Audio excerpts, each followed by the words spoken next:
This morning in Higher Learning, more and more adults are going back to school, and when adults go back to school, that means a lot of times that mom and dads are going back to school, especially in this economy. Joining me this morning to talk about it is Peter Kerwin, to talk about how families cope and how they deal financially, emotionally when mom and dad go back to school. And you know, it really makes sense for some people who've been laid off at this point to maybe explore a different career. What's the first step if you're thinking about possibly going back to school?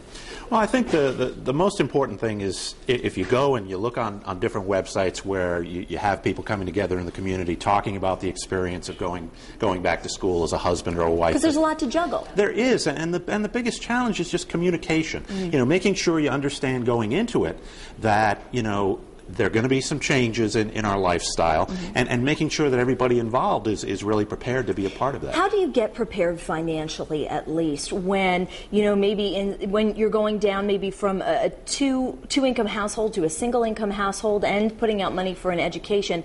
What are some tips that you can offer for people to get into the swing of doing that? Well, a lot of it is about research. I mean, there are a lot of options out there, scholarships, that kind of thing. There's also the federal financial aid process. And a couple of important things to keep in mind for husbands or wives going back to school in that regard.